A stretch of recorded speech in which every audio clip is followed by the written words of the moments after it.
ఉపాధి హామీ పథకం అన్నది చాలా ప్రతిష్టాత్మకమైనటువంటి కార్యక్రమం.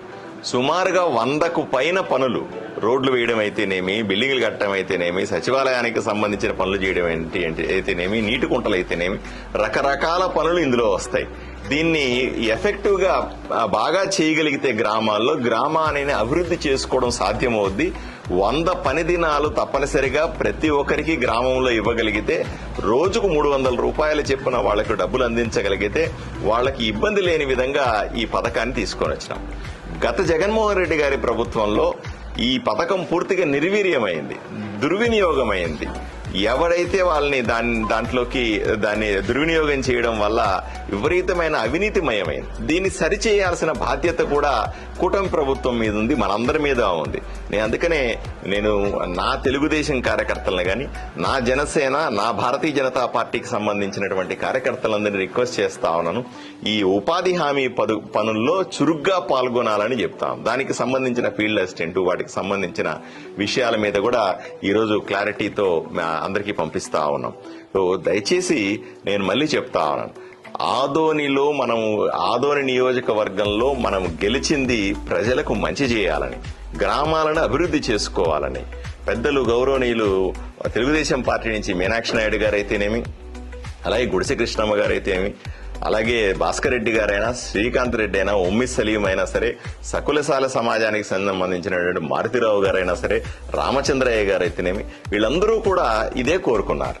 అదేవిధంగా తెలుగుదేశం భారతీయ జనతా పార్టీకి సంబంధించినటువంటి అధ్యక్షులు నీలకంఠ గారైనా సరే, లేదా మండల అధ్యక్షులైనా సరే, లేదా విట్టా రమేష్ గారైనా సరే, సావిత్రి గారైనా సరే, లేకపోతే జైన్ గారైనా సరే, మిగతా వాళ్ళు జనసేన మల్లప్ప అయినా సరే, మిగతా నాయకులందరూ కూడా ఈ ఉపాధి హామీ పనుల్ని ఎఫెక్టివ్ గా చేస్తామని ప్రమాణం చేసి ఈరోజు చేశాం. అందరి సహకారంతో, అందరి అనుమతి తీసుకొని, ఎటువంటి ఇబ్బంది లేకుండా ఈ కార్యక్రమాన్ని రాబోయే రోజుల్లో మరింత పర్ఫెక్ట్ గా చేస్తామనే నమ్మకం నాకుంది.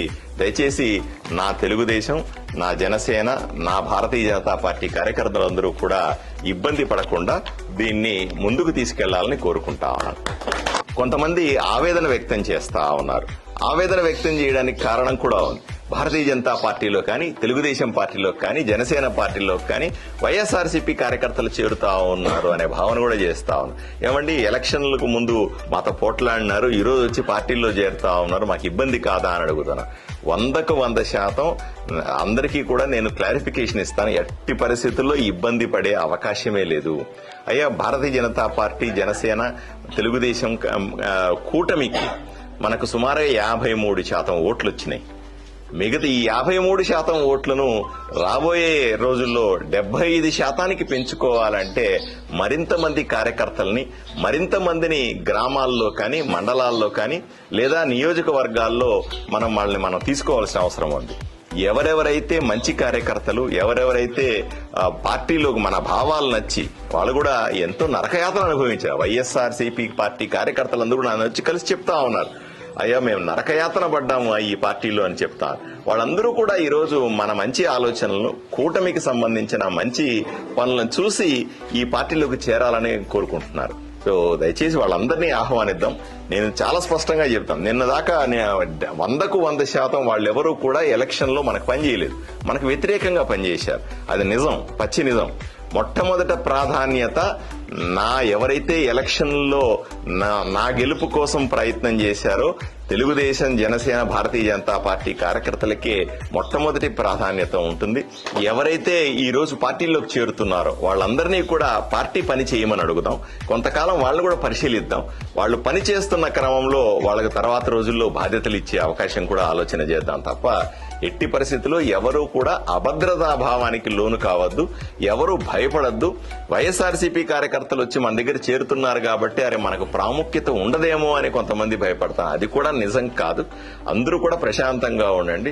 నేను మళ్లీ విన్నవించుకున్నా, నా తెలుగుదేశం పార్టీ, నా భారతీయ జనతా పార్టీ, నా జనసేన కార్యకర్తలే అత్యధికంగా లబ్ధి పొందుతారన్న విషయాన్ని మాత్రం గట్టిగా చెప్తాను.